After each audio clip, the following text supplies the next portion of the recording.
Everyone, welcome back to my Gyan Kane, and today we'll be discussing about the second part of trigonometry, which is trigonometric ratios, t ratios for some specific angles, and we'll be discussing about sine 0 degree, cos 0 degree, tan 0 degree, cosec, sec, cot at 0 degrees. Similarly, all of these at 30, 45, 60, and 90 degrees. So let's begin with our first, which is 0.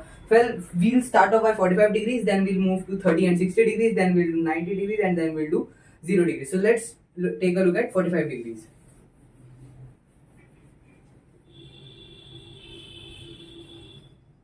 So for 45 degrees, what we mean to say is, in a right angle triangle, you have one 90 degree. Let this be A, this be B, and this be C. So this was your 90 degrees, and one of these angles is 45 degrees. So let this be 45 degrees. So if this is 45 degrees, then we can say that this is also 45 degrees. How we can say that? We know that sum of all these three sides are 180 degrees. So let's forget this was above 45. So we have 145 degree and 190 degree. So we have 45 degree plus 90 degree plus angle C, which would give us 180 degree. Why? Because of angle sum property of a triangle. So angle C would be 180 degree minus 90 degree plus 45 degree, which is 135 degree, which is again 45 degrees. So this will also be 45 degrees. Now we also studied that an isosceles triangle have two equal angles. So meaning that this side and this side would be equal. AB would be equal to BC. AB would be equal to BC. Why? Because the angles at the ends of these sides are equal. इसके and में भी ये जो side है BC के and में जो angle है वो भी 45 डिग्री, और AB के एंड में जो एंगल है, AB के एंड में जो एंगल है वो भी 45 डिग्री, इसलिए ये हमारा आ गया इक्वल. ठीक है, यानी कि अगर हम इसको अगर थीटा मान लेते हैं, थीटा जैसे हमारे पास क्या होता है साइन थीटा, हमने थीटा को मान लिया 45 डिग्रीज और थीटा हमने मान लिया ये वाला, तो ये हमारा एंगल थीटा, ये हमारा एंगल थीटा, सी हमारा एंगल थीटा. तो एंगल थीटा के हिसाब से, एंगल सी के हिसाब से ये हो जाएगा परपेंडिकुलर, ये हो जाएगा हमारा बेस, और ये तो हमारा हाइपोटेन्यूज है. ठीक है, अब हम निकालते हैं sine theta, cos theta, tan theta, secant theta, cosecant theta and tangent cotangent theta. तो हमारा है पहला साइन थीटा. तो साइन थीटा में यहाँ पे साइन की वैल्यू कितनी है 45 डिग्री, तो आ जाएगा साइन 45 डिग्री. कितना होता है sine perpendicular by hypotenuse. Perpendicular कितना है, परपेंडिकुलर, और हाइपोटेन्यूज कितना है h.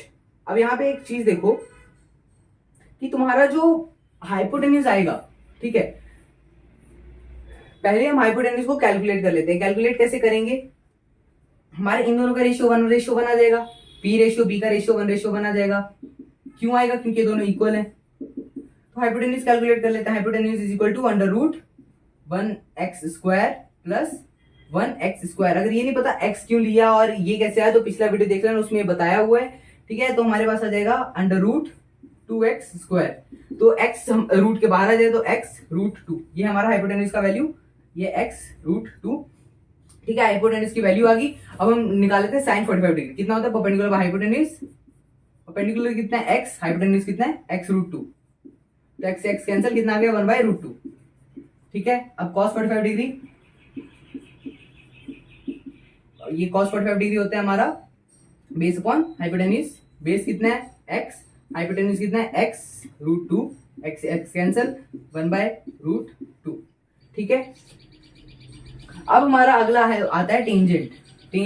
tan 45 degree. tan 45 degree कितना होगा perpendicular by base. Perpendicular by base कितना होगा? परपेंडिकुलर और बेस दोनों x हैं, तो कितना आ जाएगा 1/1. ठीक है, यानी कि 1. अब tan को निकालने का ना एक और तरीका होता है, जो होता है tan हमें पता है, tan थीटा अगर नहीं पता है तो जान लो, tan थीटा होता है sine theta upon cos theta. ये होता है तुम्हारा tan थीटा. तो यहाँ पे साइन थीटा की वैल्यू कितनी है 1/√2, और तुम्हारा cos 45 डिग्री की वैल्यू कितनी है 1/√2. ठीक है, तो हमारा अगर साइन थीटा को अगर हम थीटा को हम 45 से रिप्लेस कर दें हर एक में, 45 डिग्रीज एंड 45 डिग्रीज, तो हमारी टेंजेंट 45 डिग्री की जो वैल्यू आएगी वो ये आएगी. तो अभी ऊपर तो रह गया 1/√2. अब ये 1/√2 ऐसे था, 1/√2 नीचे है ये ऐसे, तो ये जो √2 है, ये √2 ऊपर चला जाएगा, 1 नीचे रहेगा. कहने का मतलब ये आ जाएगा तुम्हारा √2/1. √2 से √2 कैंसिल, कितना आ जाएगा तुम्हारा 1. तो ये हो गए तुम्हारे साइन 45 डिग्रीज की वैल्यूज। तो साइन 45, कॉस 45, tan 45, 1/√2, 1/√2, 1। ठीक है। अब साइन कॉस और टैन का ऑपोजिट क्या होता है? साइन का कोसेक, कॉस का सेक एंड टैन का कॉट। ठीक है। तो अब इसको रिप्लेस कर लेते हैं, cosec sec 45 degrees and cot 45 degrees, cot. अब ये तो थी साइन की वैल्यू, साइन 45 1/√2, तो कोसेक क्या होगी? 1/1/√2, 1/1/√2, यानी रेसिप्रोकल ऑफ साइन। तो साइन का रेसिप्रोकल कितना हो जाएगा? √2/1, यानी √2। तो हमारी कोसेक 45 डिग्री वैल्यू आ गई √2। अब सेकंड 45 किसका होता है? कॉस का कितना था? 1/√2। कॉस का कितना है? 1/√2। 1/√2 का रेसिप्रोकल √2। अब कॉट 45 डिग्री, 1 का रेसिप्रोकल कितना होता है? 1/1। 1/1 कितना होगा? 1। तो हमारे 6 के 6 रेशियोज की वैल्यूज आ गई। साइन 45 1/√2, कॉस 45 1/√2, टैन 45 1, कोसेक 45 √2, सेक 45 √2, कॉट 45 1। तो ये हो गया हमारे 6 ratios for the angles 45 degree. अब हम देखेंगे नेक्स्ट वीडियो में दी all the 6 ratios for the angle 30 degrees and 60 degrees.